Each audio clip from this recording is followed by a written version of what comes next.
Hello అండి. Welcome back to Vini's kitchen. ఈరోజు వీడియోలో బయటెక్కడ ఏ స్వీట్ షాప్స్‌లో దొరకని స్వీట్‌ని ద్రాక్ష పళ్ళతోటి ఎలా ప్రిపేర్ చేసుకోవాలో చూద్దామండి. ఈ సీజన్‌లో గ్రేప్స్ ఎక్కువగా దొరుకుతూ ఉంటాయి కాబట్టి వాటిని ఎంచుకునేటప్పుడు ఎలాంటివి తీసుకుంటే బావుంటాయి, అలాగే వాటితోటి స్వీట్‌ని ఎలా ప్రిపేర్ చేసుకోవచ్చో ఇప్పుడు చూద్దాము. ఈ స్వీట్‌ని చేయడం కోసం నేను అర కేజీ ద్రాక్ష పళ్ళని తీసుకున్నానండి. ఈ ద్రాక్ష పళ్ళని పండించేటప్పుడు ఎక్కువగా పెస్టిసైడ్స్ చల్లుతూ ఉంటారు. అవి నార్మల్ వాటర్‌తో క్లీన్ చేస్తే పూర్తిగా పోవు. సాల్ట్ వాటర్‌తో క్లీన్ చేసుకుంటేనే చాలా మంచిది. 1కి 2 సార్లు సాల్ట్ వాటర్‌లో వీటిని క్లీన్ చేసుకొని తీసుకోవాలి. ద్రాక్ష పళ్ళని ఎంచుకునేటప్పుడు చిన్నవిగా ఉండే కాయల్ని కాకుండా కొంచెం పెద్దవిగా, పొడుగ్గా ఉండే కాయల్ని ఎంచుకున్నట్లయితే స్వీట్ ఎక్కువగా ఉంటాయి. ఇలా ద్రాక్ష పళ్ళను 2 సార్లు సాల్ట్ వాటర్‌లో క్లీన్ చేసుకొని తీసుకోవాలి. ఇలా కడిగిన ఈ ద్రాక్ష పళ్ళను మిక్సీ జార్‌లోకి వేసుకోవాలి. పెద్ద మిక్సీ జార్ అయితే అన్నిటిని ఒకేసారి వేసేసుకోవచ్చు. తర్వాత ఇందులోకి పావు కప్పు వరకు నీళ్లు వేసుకుని మెత్తగా గ్రైండ్ చేసుకోవాలి.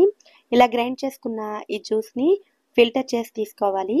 అయితే ఇలా ఫిల్టర్ చేసిన తర్వాత పల్ప్ ఎక్కువగా ఉందనుకోండి, మళ్ళీ ఈ పల్ప్‌ని మిక్సీ జార్‌లో వేసుకుని మరొక పావు కప్పు నీళ్లు వేసుకుని గ్రైండ్ చేసుకోవాలి.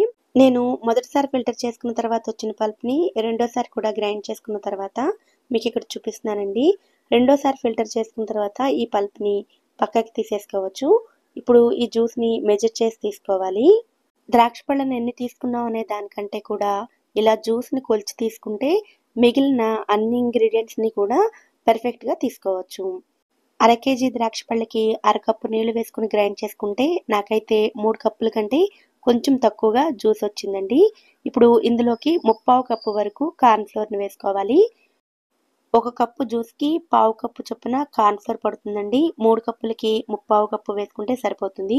ఈ కార్న్ ఫ్లోర్ అంతా కూడా ఉండలు లేకుండా బాగా కలుపుకోవాలి.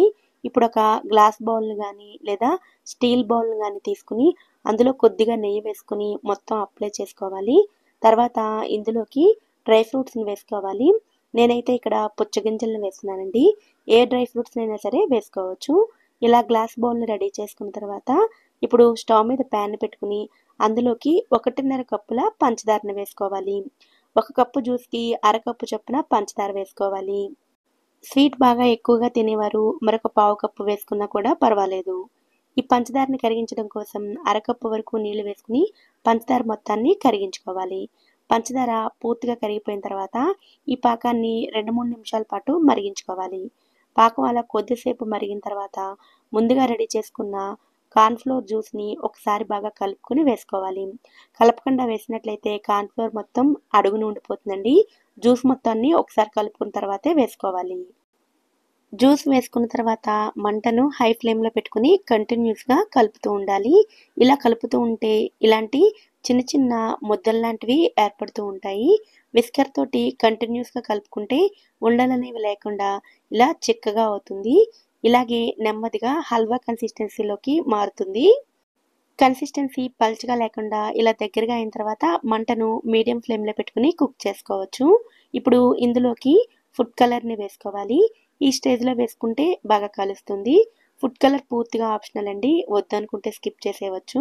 అలాగే గ్రీన్ గ్రేప్స్ కాబట్టి నేనిక్కడ గ్రీన్ ఫుడ్ కలర్‌ని వేశాను. మీకు నచ్చిన ఫుడ్ కలర్‌ని వేసుకోవచ్చు. ఇప్పుడు ఈ హల్వాని ప్యాన్ నుంచి పూర్తిగా సెపరేట్ అయ్యేంత వరకు కుక్ చేసుకోవాలి. అలాగే ఈ హల్వాలో నెయ్యి ఫ్లేవర్ చాలా బావుంటుంది. కొద్ది కొద్దిగా నెయ్యిని వేసుకుంటూ కుక్ చేసుకోవాలి. నేనిక్కడ మొత్తం 3 స్పూన్ల నెయ్యిని ఉపయోగించానండి. ఇందులోకే కొద్దిగా యాలకుల పొడిని కూడా వేసుకోవాలి. ఈ నెయ్యితోటి కొద్దిసేపు ఈ హల్వాని ఉడికించుకుంటే కాసేపటికి ఇలా ప్యాన్ నుంచి సెపరేట్ అవుతూ ఉంటుంది. ఇలా ప్యాన్ నుంచి సెపరేట్ అవ్వడం స్టార్ట్ అయిన తర్వాత మరొక 2 నిమిషాల పాటు ఈ హల్వాని ఉడికించుకోవాలి. కన్సిస్టెన్సీ దగ్గరగా అయిన తర్వాత ఎక్కువసేపు ఉడికించాల్సిన అవసరం లేదండి. నెయ్యితోటి కొద్దిసేపు ఉడికించేసరికి ఇలా ప్యాన్ నుంచి సెపరేట్ అవుతూ ఉంటుంది. అలాగే కన్సిస్టెన్సీ చూసినట్లయితే ఇలా రిబ్బన్ కన్సిస్టెన్సీలోకి వచ్చి షైన్ అవుతూ కూడా ఉంటుంది. ఈ కన్సిస్టెన్సీలోకి రాగానే వెంటనే స్టవ్ ఆఫ్ చేసుకుని ఈ హల్వా వేడిగా ఉండగానే ముందుగా రెడీ చేసుకున్న బౌల్లోకి వేసుకోవాలి.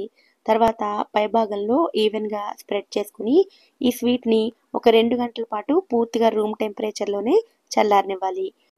హల్వా కొద్దిగా చల్లారిన తర్వాత మూత పెట్టుకుని పూర్తిగా చల్లారనివ్వండి. పూర్తిగా చల్లారిన తర్వాత నైఫ్ తోటి ఎడ్జెస్ అన్నిటిని ఇలా లూజ్ చేసుకుని పై భాగంలో ఒక ప్లేట్ని పెట్టుకుని రివర్స్లో ఉంచుకుని డీమోల్డ్ చేసుకుని తీసుకోవచ్చు.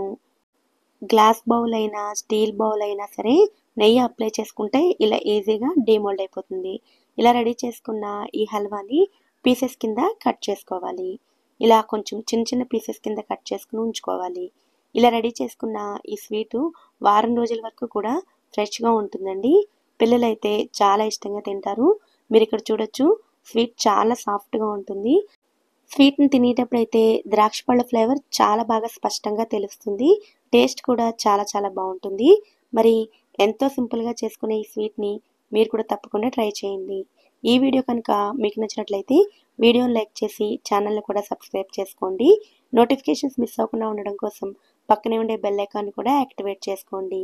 Thank you so much for watching.